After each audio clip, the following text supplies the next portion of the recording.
Assalamualaikum warahmatullahi wabarakatuh. Jadi kali ini saya akan membahas tentang peradaban Yunani.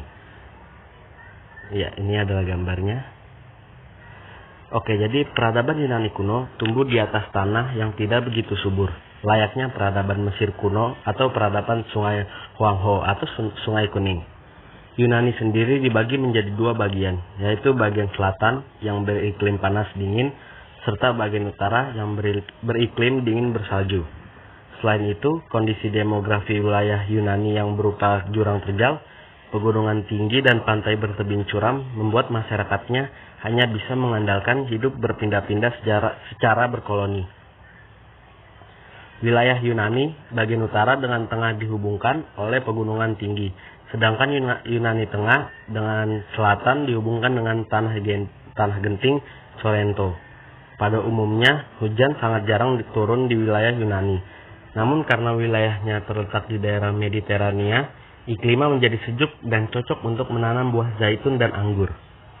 Wilayah Yunani kuno sebelumnya dihuni oleh bangsa Kreta atau ras Indo-Jerman, yang akhirnya keluar dari wilayah Yunani menuju Palestina. Sekitar pada tahun 1250 sebelum Masehi, kemudian sekitar tahun 1100 sebelum Masehi, nenek moyang bangsa Yunani masuk ke wilayah Yunani yang kemudian menetap sebagai penduduk, yakni bangsa Ionia. Secara umum, kita dapat menggolongkan perkembangan bangsa Yunani ke dalam 4 periode, yakni fase pembentukan negara-negara kota atau polis yang berlangsung antara 1000 sampai 800 sebelum Masehi. Yang kedua, fase kolonialisasi polis-polis Yunani, ekspansi polis-polis Yunani ke arah barat sampai ke Italia Selatan, sedangkan ke arah timur sampai ke Asia Kecil atau Troya.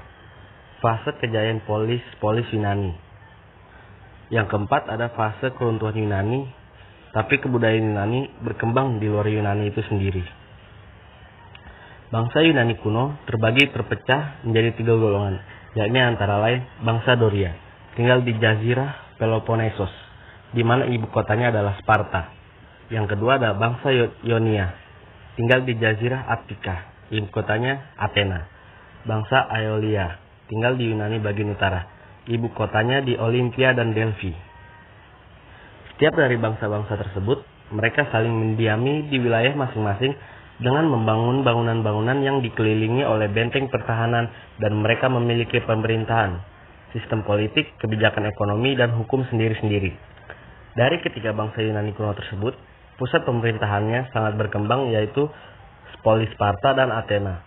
Meskipun masyarakat tersebar, bangsa ini tetap bersatu. Hal ini disebabkan oleh sama-sama sebagai pemuja dewa Zeus, yakni dewa tertinggi Yunani, adanya pekan olahraga Olimpiade yang setiap 4 tahun sekali akan digelar.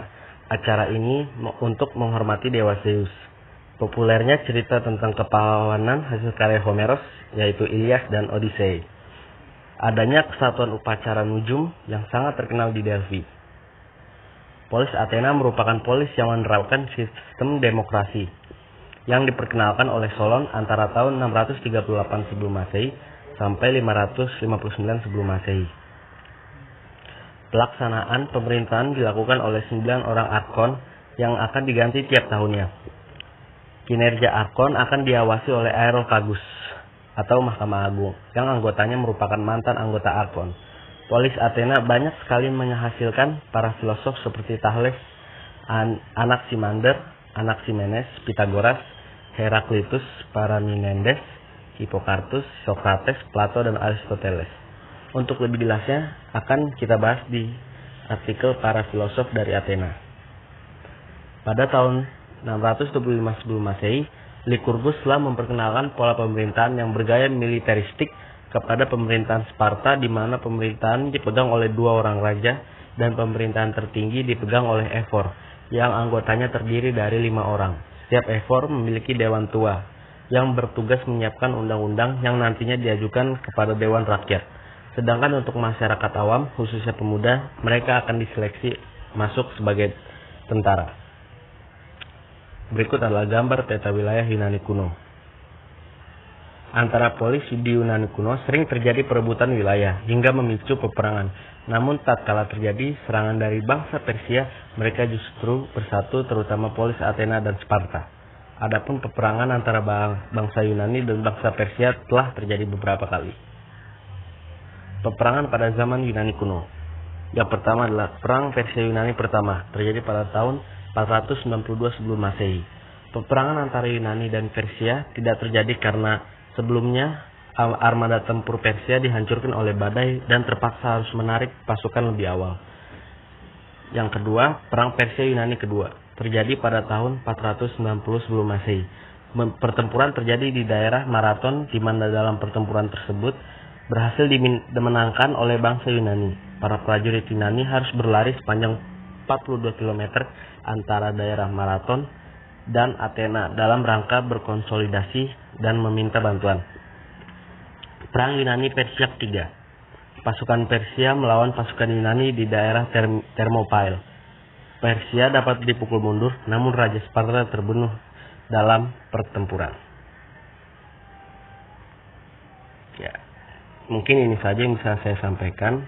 Terima kasih. Assalamualaikum warahmatullahi wabarakatuh.